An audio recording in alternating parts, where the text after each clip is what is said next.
This is the Build Wealth Canada podcast with Cornell Schreiber, session number 14.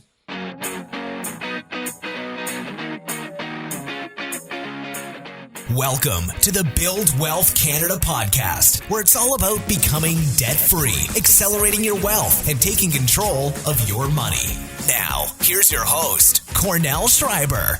Hey, it's Cornell and welcome back to the Build Wealth Canada show. This is part 2 of my interview on how to retire early with Julie Cazzin from MoneySense magazine and Ryerson University. Now, in part 1, we covered the beginner level questions, and now in part 2, we'll go into some of the more intermediate and advanced tips and strategies that you can start applying today to retire early. Lastly, just a quick reminder that the giveaway is still open, so to be entered into the draw, go check out some of the great articles over at moneysense.ca, then go to buildwealthcanada.ca, sign up for the free newsletter so that you'll be emailed when new expert interviews come out, and when you sign up, you get an instant email from me, and then just reply to that email and tell me what you'd like covered on a future episode of the show. Alternatively, you can also enter the draw by checking out moneysense.ca and liking Build Wealth Canada on Facebook or following me on Twitter so that I have a way of getting in touch with you to let you know if you are one of the winners. All right, that's all for now. Let's get into part 2 of the interview. For somebody that is maybe already retired or is just about to retire, what are some of the top mistakes that you see individuals like that make? A lot of people are afraid to retire. People have probably spent a good 40 years of their time saving up their money and their portfolios. Oftentimes, they are so used to saving that they forget that now's the time to spend. And I think this happens to a lot of MoneySense people because they are always in accumulation mode. Yeah, I think I might be one of them. They hit 60 and they can't believe that, it's decumulation now. No, it can't be this year. It must be next year. It's a whole paradigm shift, right? You're just not used to it. You've got these habits. It is really difficult. It's a behavioral process. It's very difficult for people who are used to saving to start decumulation. They always fear that, that there will not be enough money in the pot there next year. They have to keep adding to it just to be secure. I think that is one of the biggest things, at least with MoneySense readers. They love to save. They've figured out all the tax angles. They've used every single vehicle possible. They probably have an income property just for safety. And then they hit 65 and it's like, what, you want me to spend? And they continue in saving mode. This is very bad because what eventually happens is you end up losing a lot more of your money than had you at least taken it out earlier from your RSPs, some of these registered instruments, and actually enjoyed it. I can tell you from experience that 75 comes pretty quickly. A lot of 75-year-olds around here where I live can no longer travel, have grandchildren, so they want to spend time with their grandchildren. They're probably doing some babysitting for their grandchildren. There is no opportunity to travel and spend money at that time. If you have missed the window between 60 and 75 to travel and spend some of your money, probably after 75, many fewer people will be able to be in the sound health they need to really get the most out of the money that they've spent a lifetime saving. What does that mean? That means that when you eventually die, your children and grandchildren will be supremely happy because there will be what you think is a large inheritance. But I got a letter from a gentleman who inherited $1 million from his father, and most of this money was in RSPs. And he said, Julie, the $1 million became $600,000 very quickly because of the tax that had to be paid right off the top. And then between the 4 children, once the money was split, there was hardly anything left. They just wished that their dad had spent more money and enjoyed his life a little more. Maybe the key for these people is to do one thing a year that feels frivolous and slowly increase that to 2 things a year. And slowly ease your way into a comfortable, fun retirement. It's really hard to go from hot to cold. But I think with a little bit of planning, people who are savers can start really enjoying life and still feeling comfortable at night, have peace of mind that the money won't just be gone tomorrow and they have to keep holding on to every penny. I find that is one of the key things with MoneySense readers is the decumulation phase is huge.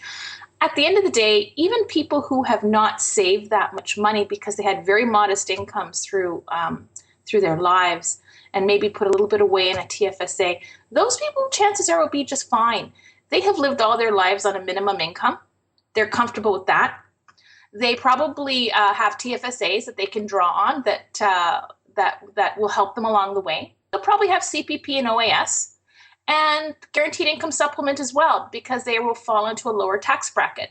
So at the end of the day, they'll probably have a very nice, comfortable lifestyle for a retiree who didn't save very much in retirement. And probably if you met these people at a curling club, you wouldn't be able to tell much difference between the person who had $1 million and the person who hadn't saved very much, but is on several of the government programs. So at the end of the day, to me, it's just a state of mind. If you're lucky enough to retire early and you did it because you saved enough money to do it, then it would be a shame not to at least spend some of that money and get some fun and satisfaction out of it. That to me is the payback. But I know for a lot of people, it's also very, very scary. Mm-hmm, mm-hmm. Yeah, I think when you talk about the typical MoneySense reader, I definitely fall into that category. So that's really good advice. That's something I'll have to work on. But I can see how if you actually make a plan, you actually take all the, I mean, if you're a MoneySense reader, you probably make plans. You probably strategize and look into things, and you probably know how to use a spreadsheet. So I think maybe one thing that would help, at least I'm going to try this, is actually have sort of a plan where it's all written down, and you have, okay, this is how much I am able to withdraw at this age, right? And so that will help you sleep at night too, because you know, okay, look, I'm able to withdraw X amount per year for just frivolous kind of fun things. And I've done the math. I know I'll be okay if despite doing this. And so that way you kind of, you don't feel so bad spending. You don't worry about spending, and you're actually kind of enjoying your retirement too, as opposed to just doing mass accumulation and then. I mean, the other thing is, it takes practice, right? So I often recommend to people who have this behavioral attitude towards their money is before you're retired, there should be an account, just like you're saving 20% for retirement, save 5% for frivolous spending, and you should spend it every year. It should be empty by the end of the year.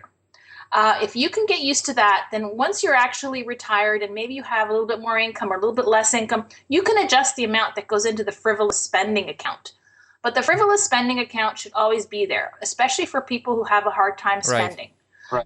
You might not think that there's many out there, but I see them everywhere, these people. You're looking at one right now. Yeah, right now. So, if out of the 40, let's say you make, let's say you're able to save $25,000 a year. Maybe 3,000 of that should go into the frivolous spending account that you start practicing to spend your money. Mm-hmm. I know it sounds like a trivial thing. It's not that trivial when you get to early retirement and you still can't enjoy your money because, wow, now you don't have a job. So now really you have to keep saving that money. And then when you get to retirement, well, now you're retired, you could live to be 90, so you better still keep saving that money. Right.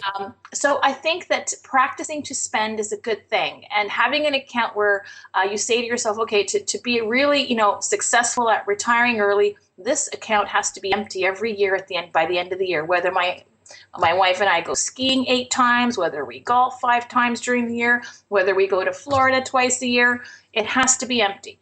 If all we've done is save 20% of our income and never done any sort of frivolous spending up until then, or, fun spending, then we are not going to be ready for retirement. I think you have to have both factors. That's really interesting. It's like an actual skill that you need if you're one of these saver. And I would think that a lot of people listening to this podcast might actually fit into that category because you care enough to actually listen to a podcast about personal finance, and so maybe you are a saver as well. And it's true. And I think too many people focus on the round numbers. That's probably going to be, contrary to what people think, the easiest part to get a handle on. The harder part is to change your behaviors. And I think to really change your behaviors is key to enjoying early retirement. I mean, if you have been able to retire early at age 50 and you have this kind of attitude, first of all, it's great because you actually retired and gave up a job to do this. That must mean that early retirement is really important to you. So then you really have to take the next step and say to yourself, you know what, I'm a bit of a frugal person. I'm too frugal for my own good. I really do want to enjoy my retirement, and that is going to require that I do some fun spending. So let me approach it from a logical point of view and put that money aside every year and actually spend it. Maybe keep a diary or keep a photo album of things that you did so you can remind yourself how much fun it was spending that money. These types of things, I think, go a long way towards really making for a successful early retirement, because really it's not all about the numbers. The numbers is just, I would say, 50% of the equation. The other 50% all has to do with your mindset. I've seen people retire with next to nothing and have a wonderful retirement. I've seen people retire with millions of dollars, never have enough, and keep living the way they've lived if they were just, university students living in a dorm. So you really have to find the happy medium. That is key. And that is what people who want to retire early should be aiming for. Both sides of the equation should be met. Mm-hmm. That's great. That's great. Now, Julie, for somebody that's saving for an early retirement, should their asset allocation be different compared to someone that is not planning on retiring early? I don't know. I find that most people who are planning to retire early are fairly conservative people. They want to maintain their principal fairly, they want to be able to sleep at night. So I think in both cases, it makes sense to have a conservative portfolio. We always talk about 60% equities, 40% income approach when you're putting together a portfolio. That can work very nicely. It also depends. I mean, a lot of people who are in their early 50s will have defined benefit pension plans that they can start drawing on as one of the streams of income for them. They might not be as big as some, but a lot of people who've worked in a job for 25 years can probably retire at 50 in some cases with a defined benefit pension plan.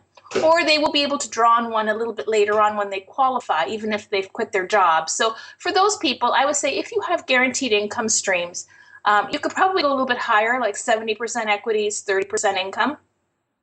I wouldn't go very much higher, only because I think people panic, and the behaviors of people once they panic and they see the portfolio they've spent years building up suddenly decrease by half in the matter of 3 months. It can be very, very traumatizing. So I would try to minimize that. Another thing that you can do is also keep, I'd like to say, two years cash in an account. So if the market does drop, whether you're 50 or 65 or 80, it doesn't matter. There is cash there to pay for your basic expenses. I think that goes a long way towards minimizing the risk, the behavioral risks of people drawing on their money, whatever the portfolio equity to fixed income ratio is. The natural tendency is to want to draw on that money if you see it going down. So in that case, I think having the 2-year cash in the bank, not on the line of credit, not not any of these fancy instruments, but cash in the bank, so that you can say to yourself, I can wait out the storm. I have enough to pay for my hydro, my property taxes this year. There's no reason I should panic. And I think that really helps a lot of people get over the fact that markets do fall and the equity portions might bring their portfolio down for quite a bit for several months at a time. So I would say, once you get to retirement, a lot depends on what your other income streams are. If you have everything you need through a defined benefit pension, CPP, OAS, you might find you need very little from your portfolio. In that case, you might say, I'm going to have 80% equity in my portfolio, and I'm very seldom going to draw on it because I'm doing quite well on these other income streams. That's fine for you because, you do have a lot of fixed income coming in. For people who don't have any fixed income coming in from pensions or, CPP or OAS because they've retired early, for those people, I still like a 60-40 split between equities and fixed income. Okay.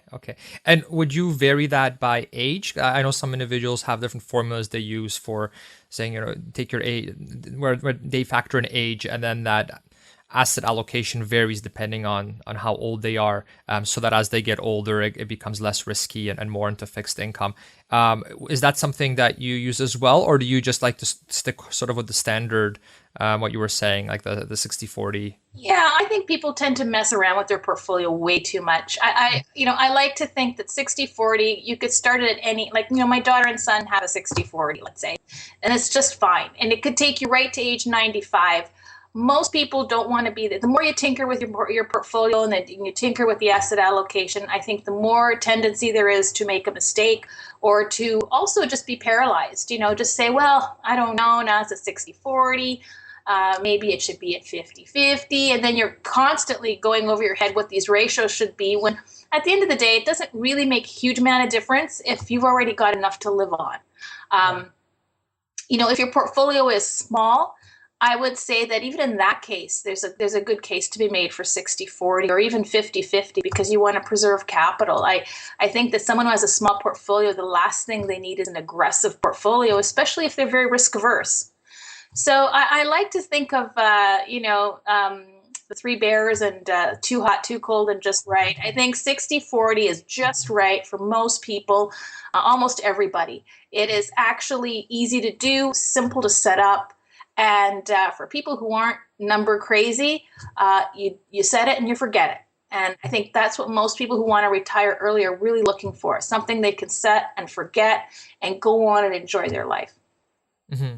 That's great. No, thank you. That's really useful. And I do like how you mentioned the whole sort of having that 2 years of expenses saved up. I know I had a guest recently on the show who retired early, and that was something that he echoed as well. Just because, if the markets do take a tumble, you don't stress out that much about it, because you've got sort of that 2-year buffer to basically try to ride it out as much as you can. So that's great. So I guess before you do the early retirement, you would make sure that you have those 2 years of your 2 years of expenses saved up, and I guess would you put them in like a high interest savings account, something extremely safe like that? Yeah, something extremely safe like a high interest savings account. And if, for example, I had to start withdrawing from that money for a year because my portfolio just was not spinning off money because the economy was so bad, or the markets were so bad, then once the markets become good again, I top that 2 years up again. So that's key. Like once you actually draw down on that portfolio, then the following year when markets are up again and maybe you're getting a 10% return instead of 4% return, you should top up that cash account. But yes, something like a daily interest savings account where you have the peace of mind that you can go there tomorrow and take the money out and pay for that roof bill that was $8,000 and you weren't expecting. Okay, no, that's great. Another question I had, and we already touched on this a little bit, but I just want to make sure we didn't miss anything. So when you retire early, you aren't likely to get CPP or not as much. You're not going to get OAS yet. You might or might not, I guess, get your pension if you have one through your work. Are there any other things that we should be considering sort of over that gap before we start getting all these benefits from the government? Or is that pretty much it? I think like I said, the tax consequences and income smoothing with RRSPs will be key for those people. The other thing is there is a product called annuities, right? That are very popular amongst Canadians. And what annuities are? It's sort of I like to tell people that it's like buying a pension. What you are is you are handing over an amount of money, and in return for that huge amount of money, you will get income, monthly income or quarterly income for life. So, for example, a typical annuity might be, if I would hand over to an insurance company or a financial institution, Manulife, and all of these, there's lots of them out there, $250,000 of my $1 million portfolio. And then what would happen is the insurance company would give me paid, a certain amount of income per life. In the case of $250,000, probably what I could expect is about $12,000 to $14,000 a year per life. Now, there are certain stipulations with that. If you die early, the payments stop and the company gets to keep your money. A lot of Canadians don't like that. They like to think that they will be leaving, money to their children or grandchildren or will have it there for themselves. But I think annuities work really well for some people. If you know that you can purchase an annuity, please don't do so at 50. You'll pay a lot of money for it. Now's not a good time to buy them because interest rates are low. But if you're considering of doing that, let's say around age 60, then those payments should be factored into your portfolio calculations and what you should be able to withdraw from your portfolio earlier on. So it's for people who have no pension income. Oftentimes an advisor will say it's really great to have an annuity that will cover all your basic expenses. So let's say, property taxes, hydro, electricity, maybe some grocery bills. And usually that's about $12,000 to $18,000 for most people. Those very basic things will always be covered, even in a down market. I think it's a product you can look at with a specialist. There's all kinds of permutations on annuities. So get someone who's a specialist on annuities. But it is a sort of a peace of mind type of product. People say to me, well, what if the financial institution goes belly up? I think annuity payments will keep coming. I wouldn't worry too much about these extreme situations. It probably will not happen. And chances are, even if it does, you'll have another $750,000 in your portfolio anyhow, right? You can't be right every single time, but I think annuities have proven themselves to be a long-term product that's fairly safe and secure for Canadians. So it's something you might want to consider as a building block. Doing so will allow you probably to spend a little bit more in your 50s.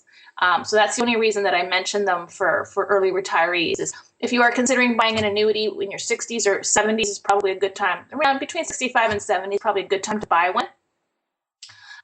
Right, CPP and OAS kicks in, then you'd have your annuity income, and you probably wouldn't need a portfolio at that point anymore if you have saved and bought the annuity. So it can work very nicely for those people.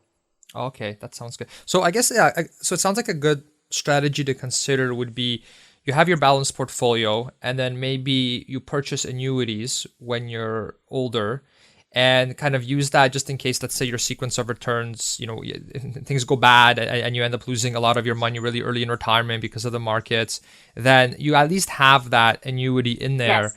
To be able to sort of sustain you and pay for the sort of that minimum amount, and let you ride things out just until the market recovers, basically. Would that be sort of a good strategy to consider? Yes, exactly right. And if you have a good defined benefit pension plan, probably don't get an annuity. It'll put you into a higher tax bracket, and it will sort of defeat all the work you did in tax planning up until that point. But if you have no guaranteed income streams, very little CPP, very little OAS, but you've built up $300,000 or $400,000 in a portfolio, like a lot of especially single people that I talk to have, they love the idea of having that income stream that covers all of their expenses. They're not really, really active investors. They don't really understand portfolios that much. Having an annuity can eliminate a lot of that. Indecision about, should I have 60-40 in my portfolio? All those things, they're important, but something that are not very palatable to some people. So annuities tend to be guarantees. People like guarantees, especially when they're going into retirement, which is why we have things like CPP and OAS. They protect us from our own bad behaviors and the bad behaviors of the stock market. So if you're one of these people who just wants a guarantee, you don't want to worry about returns in your portfolio, a very nice option for you might be just to hand over a large chunk of your portfolio, get an annuity, and the payments will come every month like a pension, and you'll never even have to worry about a stock portfolio again. Mm-hmm, mm-hmm.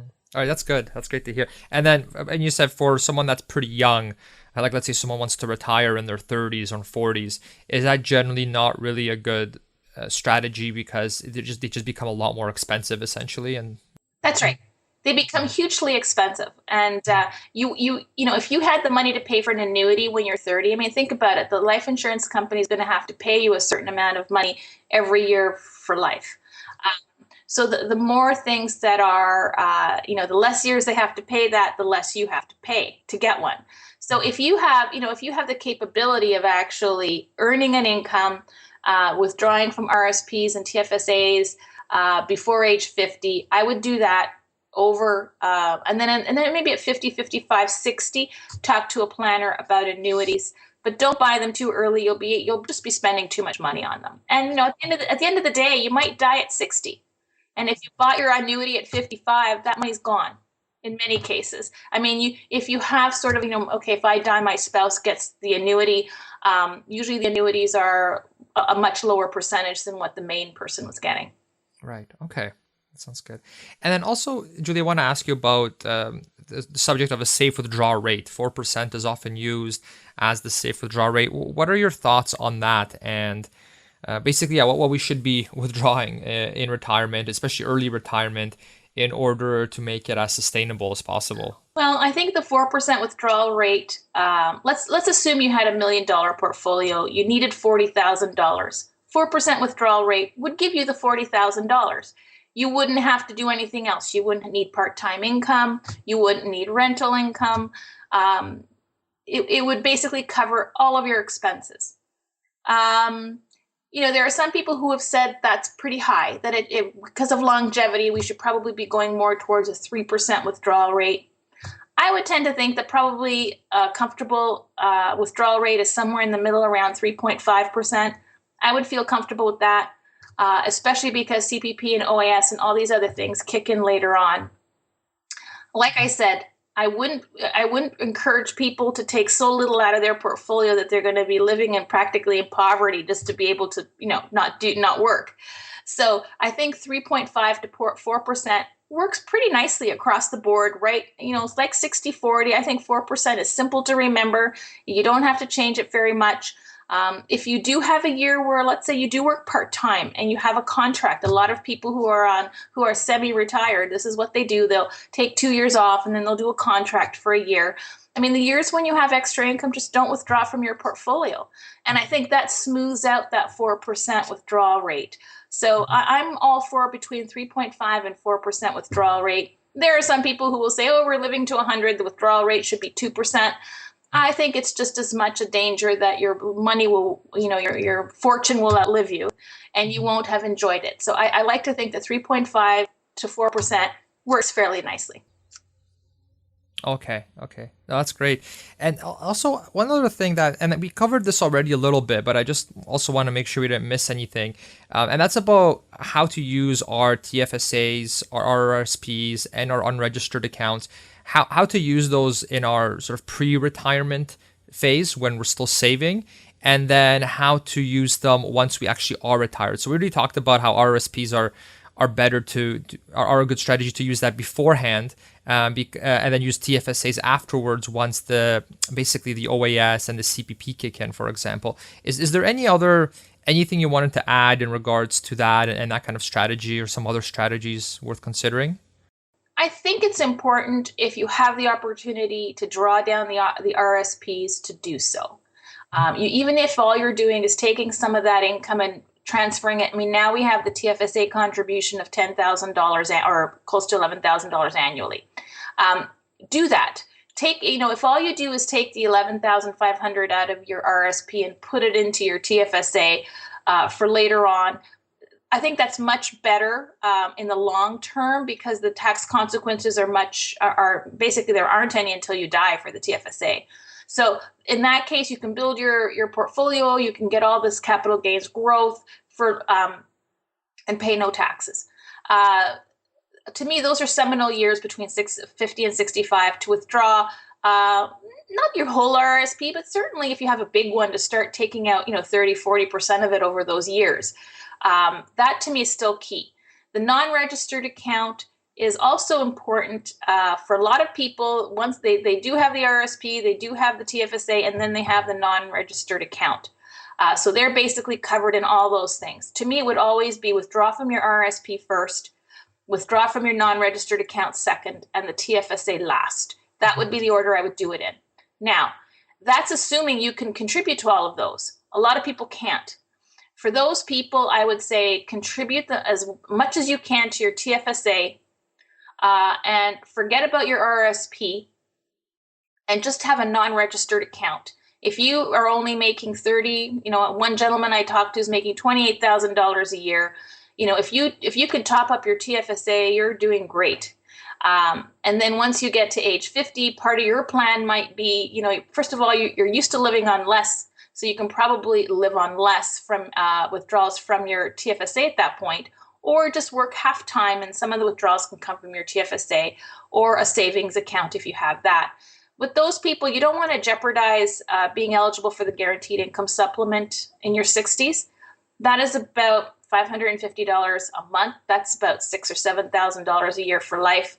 And for those people, it makes no sense to have an RRSP. They're not going to get much of a refund. They're probably much better off doing the TFSA and having a little bit of money in a non-registered account for emergencies. Mm-hmm, mm-hmm. Okay, that's great. No, thank you, Julie. That's all the questions that I had on my end. But actually, can you tell the listeners a little bit more about where we can learn more from you? Absolutely. I'm a senior writer with MoneySense magazine. So a lot of you might be readers already, but if you're not, I hope you'll check us out on our website. It's moneysense.ca. Most of our content is on there. We put out 12 issues a year, so if you want to subscribe, there are now 8 issues that come out in print for 8 times a year. And we also have 4 digital issues that appear only on our website. So I hope you'll check us out there. Mm-hmm. Yeah, I can definitely vouch for MoneySense. I've been a reader for a really, really long time, and the quality is just incredible. And they really make sure that what they put in there is correct, that it makes sense. It's basically an extremely reputable source for anything personal finance really in Canada. So definitely, I highly recommend checking out MoneySense. And I would also add that if anyone has a question, we're always on the other end waiting for your questions, hoping to answer them. If you can shoot us whatever your financial planning question might be at letters@moneysense.ca, we'll try to get you some help to resolve your own personal issues. That's great. Thanks, Julie. I'll be sure to put that email as well in the show notes, and I'll put a link for MoneySense as well. So that's great. Thank you so much for coming on. I thought that was Thank you so much, Cornell. Oh, no problem. It was extremely valuable. I'm sure a lot of the listeners got a lot out of it too. And if you have any questions for Julie, you can email her at the email she gave, or you can always leave a comment as well. So thanks a lot, and take care. No worries. Have a great day. Take care. All right. Bye. Thanks, Julie. Well, I hope you enjoyed part 2 of the interview with Julie. If you did enjoy it, I would greatly appreciate it if you went to iTunes or Stitcher to subscribe for free to the podcast so that you'll automatically get all the latest episodes. Also, if you could give this podcast a rating on iTunes, I would greatly appreciate that too. Like I mentioned in one of the earlier episodes, subscriptions and ratings have a huge impact on how much exposure the podcast gets. And the more exposure it gets, the more experts want to come on the show. So definitely it benefits you as the listener as well. All right. That's it. Have a great week, and I'll see you next week with a new expert interview. And I hope that you subscribe and leave a review on iTunes. And once again, don't forget to check out moneysense.ca. That's where Julie is the senior editor and has some really, really good articles out there. So definitely don't forget to check them out as well. All right. Take care and see you next week. Bye. Thanks for listening to the Build Wealth Canada podcast at www.buildwealthcanada.ca.